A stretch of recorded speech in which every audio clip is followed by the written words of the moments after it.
19 comes from Deputy O'Callaghan, O'Brien, Conway, Walsh, McLaughlin, Doherty, Pringle and Harkin. Do you want to address this, Deputy O'Brien, please? Thank you very much. You're moving amendment number 19. I so move. And you're addressing the group. Cian Corla.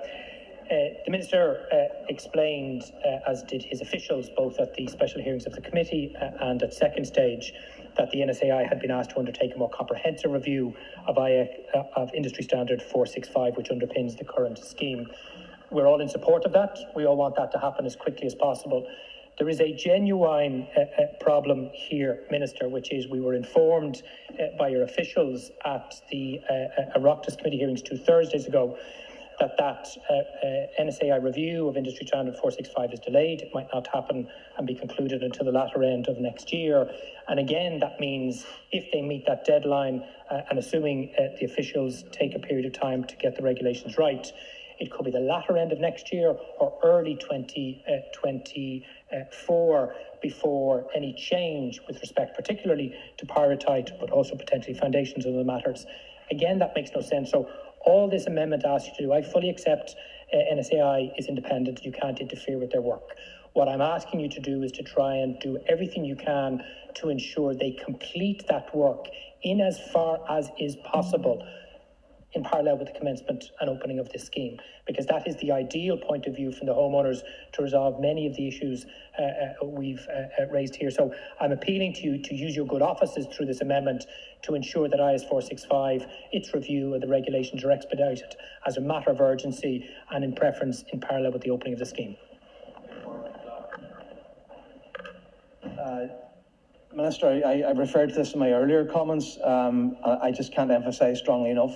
It is madness to put forward, as you say, billions of taxpayers' money and base it on what is a flawed standard IS 465. Already, there have been tests carried out by Petrolab in Britain. There have been examinations by Dr. Andreas Lehmann, a highly respected international expert. Absolute clear scientific evidence that IS 465 is not up to the standard required to invest billions of taxpayers' money.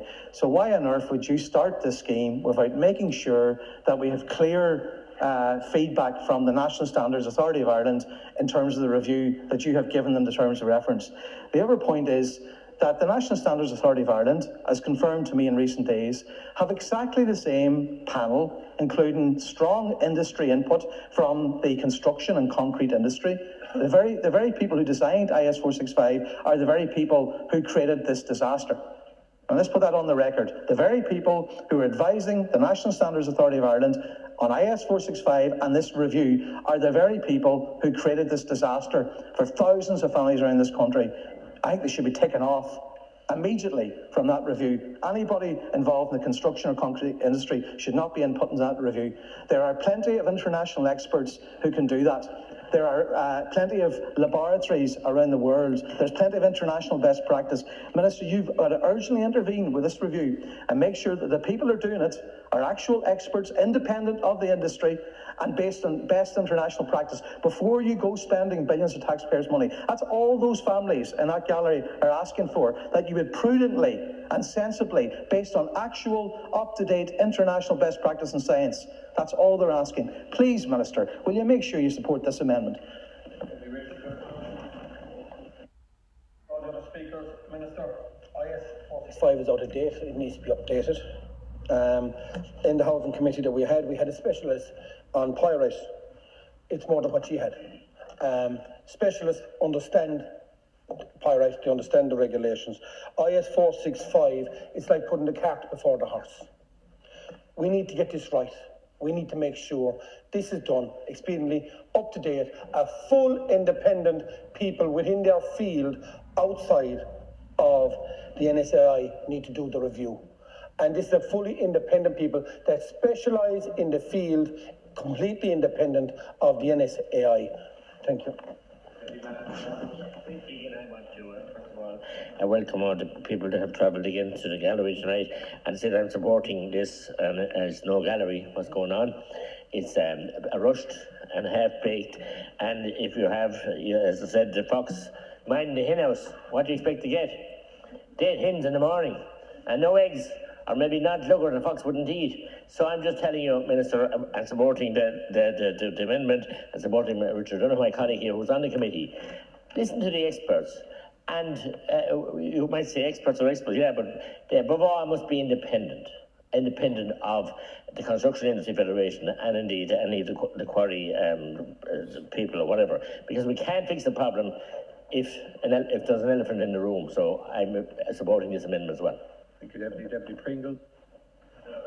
I just want to fully support this amendment too, and I think the committee showed that IS 465 isn't fit for purpose, and the fact that the Mica people had experts there who were worldwide experts in relation to the pyrite and stuff like that there, so they could have been listened to and taken on board, and actually 465 could be amended to actually make it worthwhile and make it suit the needs that it should have. I would ask the minister that he would, even at this late stage, would consider that, because it's vitally important and goes to the crux of whether this bill can actually work or not. Thanks. Deputy Cian O'Callaghan. I have to say, when you read through the list of the people on the NSI review group of Industry Standard 465, it does read somewhat as a who's who of the industry in it. So I would have to just question, is there sufficient independence in that? What measures are in place to ensure that they are sufficiently independent and not tied in with a lot of those industry representatives that are on the group, and where is the measures to ensure sufficient international experience and expertise is inputting into that group? Amendment? No, Minister? Outset and at the